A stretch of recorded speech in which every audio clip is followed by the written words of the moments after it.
So should we keep following Percenti off the start? I reckon Yeah. Percenti on this map should be entertaining.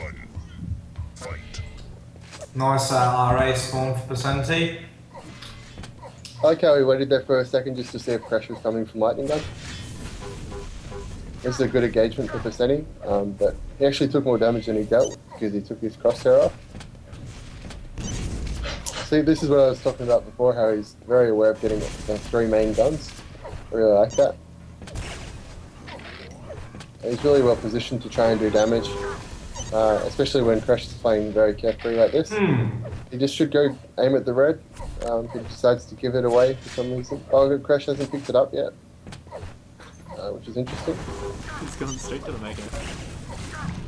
Just tell him nullified that mega pickup. Whoa! Nice rail. Whoa! Nice rails. Nice rails, yeah. Looks like he's got his confidence. I don't know how he hit that. He like lagged. And again! He lagged and hit that shot. It was weird. But yeah, really nice rails by Percenti. And another one. Can he get the last one? No.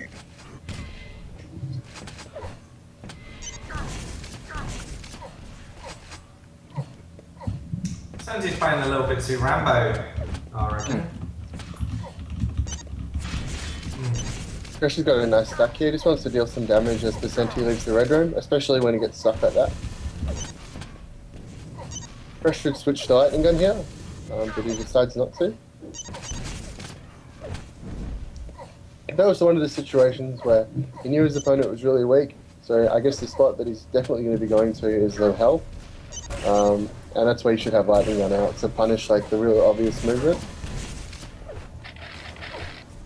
Interesting skirmish here. Crash goes the wrong way and gets punished a bit for it. See if Percenti can get the Mega. Still up at the moment. And he does. And nice rail. I like how he came out after the scam was shot and fired that rail.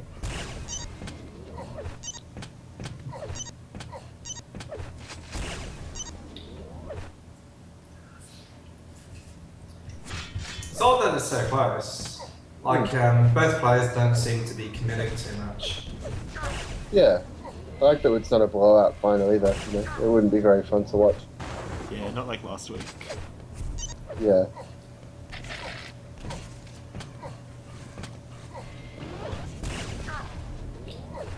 Percenti's got the mega. Crash is going to try and hold him up here before red. And it was good that Percenti didn't push in, because Crash would have taken a lot of damage like this. Wow. That's why red on this map sometimes can sort of like be going to your death, you know? I mean, you feel like you need to get red, but at the same time it's so tough to get out unless you rocket jump. So Percenti has a pretty good stack for this map. Like, even though he only has 240, it can be a lot on a map like this. But he gives away red. And at least he's going to get the Mega though.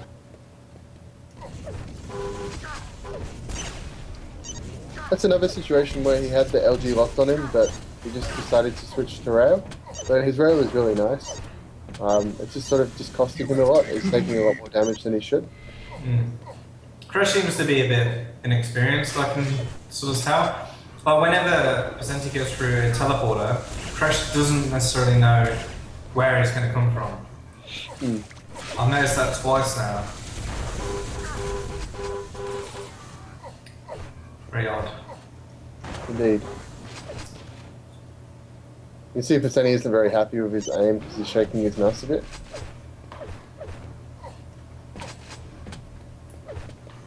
And Crash does a nice move of getting the red and getting out for free, but he gets railed twice. Nice. Nice lightning gun. So maybe that shake helped him a bit to get rid of the nerves or whatever. Wow. Yeah, it's something I've seen him do a few times, and it just must be part of his ritual. Yeah, sometimes I do that as well. Like, if I feel like I'm not aiming well, I'm a bit frustrated, I just shake my mouse around a bit, you know, calms me a bit. Yeah, Crash definitely showing a bit of an experience, like coming up to the LG there when Percenti's standing above him. Really nice placement though. So it looks like we're going to be probably going to a 5th map at this point. It could still swing around, I guess, but Still lots of time to come back. yeah. And just as I'm saying that, we do see a bit of... As long as Crash can get the red for free, he really needs to go to the red side so Percenti doesn't spawn there. Yeah. This is sort of the same as what I was saying about Aerowalk before in the 2 halves. He's in a bit of trouble now.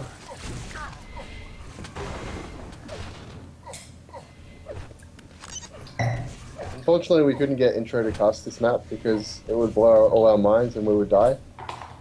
Sorry about that. His knowledge is just too great.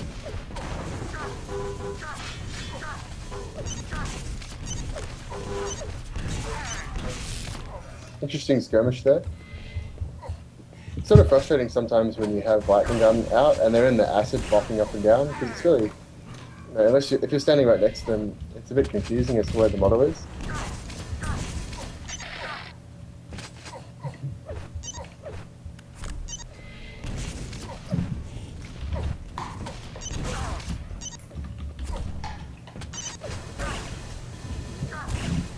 Crash on 13 health, so he's playing with fire here. He managed to dodge all the rails and unfortunately gets hit by the last one. So it does look like we'll be going to a 5th map. At this rate, oh! Just as we say it again, Crash decides to step it up. It's only really early for Mega Hand. We'll see if he gets punished at all.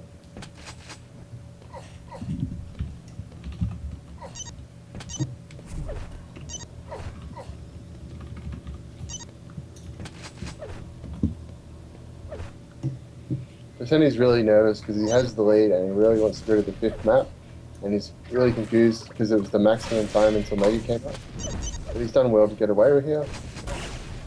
Shouldn't push out that far because he could have died if Crash had had lightning gun out. But it was good that he got away without taking any damage. Nice rails. That's really been the story of these last few games. Just Crash jumping towards Percenti and Percenti not missing the clutch shots.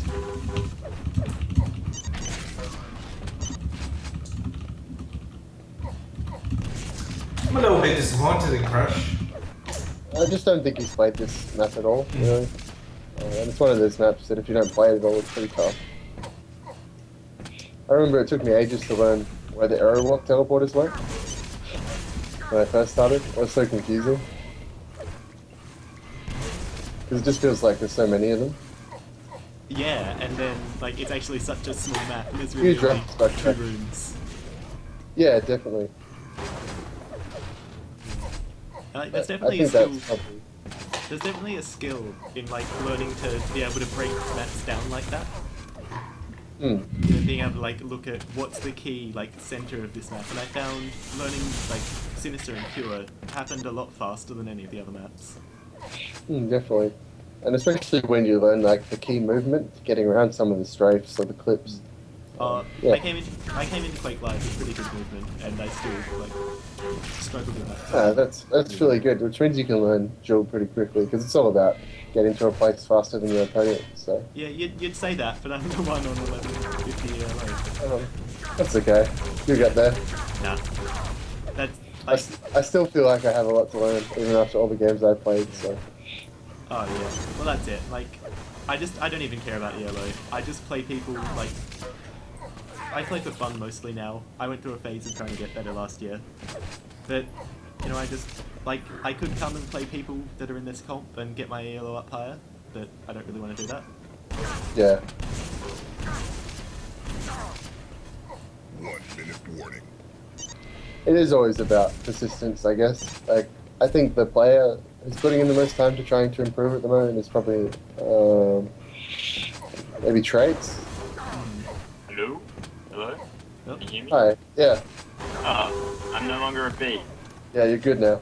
I think Intro has actually been putting in a lot of time to try to get better as well. Maybe on toxicity. Yeah, I guess. Yeah. But... Yeah. And you know who else has? Crap SCS has been playing a lot. Centric, Scorpion, Crap, Traits. But yeah, like and Scorpion, intro. Scorpion always seems to be online at the moment. Yeah, Scorpion will play with anyone. I respect people who will play anyone, even if they're like gonna get smashed. That's what I mean like about Drake's. He doesn't care what your elo is. He'll play and just try and improve. Yeah, And it's the Fates- same. Fates is good to play on most maps as well. Like especially ZTN, he's really good on ZTN. Yeah, that's definitely his strongest map, and I think that's the one he's put the most time into, and it shows. But yeah, the whole point of what I was going to say was Quake is all about persistence, and it's just so frustrating at the start when you just get demolished. And even when I lose a game now and I get demolished, it's really frustrating. It's worth it in the end though, because the game is so fun, and you'll definitely notice the improvements if you put in the time.